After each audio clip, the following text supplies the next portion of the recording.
Bueno chicos, en este video vamos a hablar sobre el lenguaje simbólico y el lenguaje coloquial. Vamos a aprender cómo pasar de uno al otro, pero antes vamos a aclarar de qué se trata cada uno. El lenguaje coloquial es algo como lo que tenemos en pantalla, ¿ven? Por ejemplo, el doble de un número desconocido. Es una oración, algo que puede ser escrito, bueno, o en su defecto hablado. Y el desafío es tratar de pasar de este tipo de lenguaje al lenguaje simbólico, que es el más característico, el más conocido en matemática, que es donde usamos números, letras, los símbolos de las operaciones y demás. Así que, por ejemplo, miren, el doble de un número en lenguaje simbólico sería, por ejemplo, equivalente a 2x. También estaría bien dicho al revés, x por 2. ¿Sí? Sabemos que la multiplicación es conmutativa, así que puedo dar vuelta a los factores. Así que bueno, en este caso hay más de una respuesta correcta. Vamos a ver la segunda oración. Me dice el siguiente de un número desconocido. El número desconocido en cada una de las oraciones obviamente va a ser la x o bien podría ser cualquier otra letra, ¿sí? Bien, ¿cómo representamos el siguiente de un número desconocido?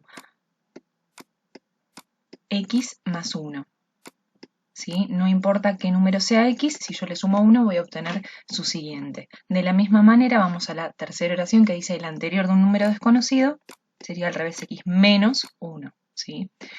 Siempre para obtener el anterior de un número tengo que quitarle una unidad y ya con eso me alcanza para calcularlo. Vamos a ver la cuarta oración, me dice el cuadrado de un número desconocido. En este caso se trata de una potencia, ¿sí? Vamos a la siguiente, dice la quinta parte de un número desconocido. Siempre que me dice parte, esa es una palabra clave para darme cuenta de que me están hablando de una fracción del número. Y la quinta parte sería ni más ni menos que un quinto de ese número. Así que un quinto de x o por x. También estaría bien dicho, por ejemplo, x dividido 5. Pero como nosotros este año estamos trabajando con fracciones, vamos a optar por representarlo de esta manera que lo acabamos de escribir. Vamos al siguiente, me dice, la raíz cúbica de un número desconocido, en este caso me está diciendo es una raíz, pero aparte tengo que prestar atención a respetar el índice. La que sigue me dice la diferencia entre un número desconocido y 3. Prestemos atención a la primera palabra clave que aparece, que es diferencia, porque diferencia hace referencia a una resta. Así que va a ser la diferencia entre un número desconocido, que es la x, y 3. ¿Sí? Y la última oración que tenemos es la suma entre un número desconocido. Vamos a construir esta suma entre el desconocido y su cuadrado, y x al cuadrado, ¿sí? Lo que hicimos en estos ejemplos simples fue recordar algunas cosas básicas que ustedes ya conocían con respecto al pasaje del lenguaje coloquial a simbólico. En clase estuvimos haciendo varios ejercicios de este tipo donde pasábamos de uno al otro, ¿sí? Ahora vamos a hacer algunos ejemplos más de este tipo de pasaje, pero ya combinando casos de los que aparecen ahora en la pantalla, un poquito más complejos. Bueno, vamos a comenzar entonces con estos ejemplos que tengo para mostrarles. Leamos la primera oración, dice el triple de la diferencia entre un número desconocido y 8. A ver, el triple ya me está dando la pauta de que es 3 por algo, pero me está diciendo que es el triple de la diferencia, o sea, el triple de una resta. Vamos a construir esa resta según lo que nos dice esta oración. Dice que la diferencia es entre un número desconocido, para nosotros x, y 8. El problema que tenemos acá es que hay que agregar paréntesis, porque como me dice el triple de la diferencia, yo tengo que dejar asentado que este 3 por va a afectar a toda la resta completa. Si yo no pongo el paréntesis, el 3 estaría afectando solo a la x y eso no es lo que queremos. Así que hay que tener especial cuidado en el uso de los paréntesis para pasar del lenguaje coloquial a simbólico. Vamos a la siguiente, dice, el siguiente del cuadrado de un número. Siempre que me dice el siguiente de algo es algo más 1. ¿El siguiente de quién? Del cuadrado de un número. Para nosotros esto es x al cuadrado. ¿Sí? Vamos a la otra oración que sigue. El cuadrado del siguiente de un número. O sea, es muy parecida a la que recién hicimos, pero me cambia el orden de las palabras. Vamos a ver si eso se va a ver reflejado o no en la expresión que nos quede como resultado. Dice, el cuadrado obviamente es algo al cuadrado. Vamos a ver qué es lo que está al cuadrado. El siguiente de un número. Bien, el siguiente de un número sabemos que es x más 1. Pero el problema es que acá otra vez sí o sí tenemos que usar paréntesis. ¿Por qué tenemos que usar paréntesis? Porque si no lo ponemos, lo que va a estar al cuadrado sería únicamente el 1 y eso no es lo que queremos. Queremos que todo el siguiente, toda la expresión que representa el siguiente, que es x más 1, todo eso esté al cuadrado. Así que fíjense cómo solamente cambiar el orden de dos palabras afecta al resultado final, ¿sí?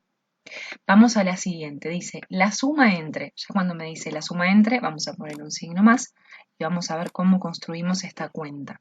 Me dice, entre la raíz cuadrada del siguiente de un número, la raíz cuadrada, ¿de quién va a ser la raíz cuadrada? Del siguiente de un número, x más 1 va a ir dentro de la raíz, y 15.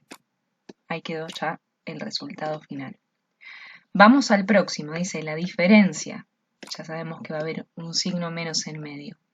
Entre el opuesto de 7 va a ser el menos 7. Nosotros ya sabemos que el opuesto de un número es simplemente ese mismo número cuando yo le agrego un signo menos delante, ¿sí? Y el triple del anterior de un número. El triple del anterior de un número. ¿Por qué voy a usar paréntesis? Bueno, porque nos va a pasar algo muy parecido a lo que nos pasó acá arriba. El triple de algo tiene que afectar a todo ese algo que en este caso es el anterior. Si yo no pusiera los paréntesis, el 3 afectaría solamente a la x y eso no es lo que queremos, ¿sí? Bien, vamos a el que sigue y ya falta bastante poquito. Dice las 2/3 partes. Bueno, las 2/3 partes ya sabemos que es 2/3 por la palabra partes ya me da la pauta de que estamos hablando de una fracción. ¿Las 2/3 partes de qué? Del siguiente de un número, x más 1.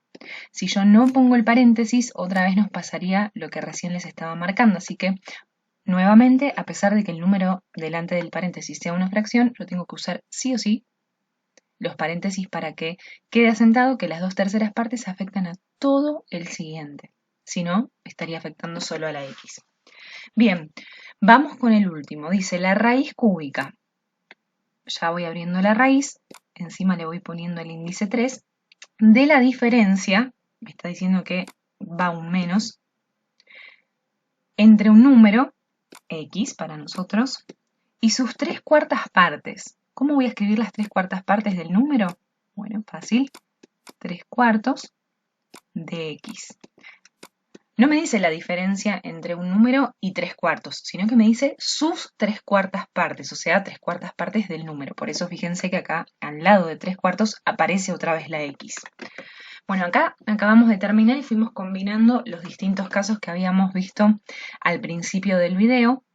Y algo importante que me gustaría destacar es que lo que estamos entrenando con este tipo de ejercicios es pasar de un lenguaje a otro, ¿sí? Esto nos va a ayudar mucho a la hora de hacer problemas donde nosotros tenemos que plantear la ecuación y después resolverla. Pero estas no son ecuaciones, ¿sí? Fíjense que no tenemos signo igual en ninguna de las oraciones y de los resultados que recién estuvimos armando. Solamente estamos pasando de un lenguaje a otro, nada más. En el próximo video, sí vamos a empezar a partir de situaciones problemáticas, empezar a plantear ecuaciones, ¿sí?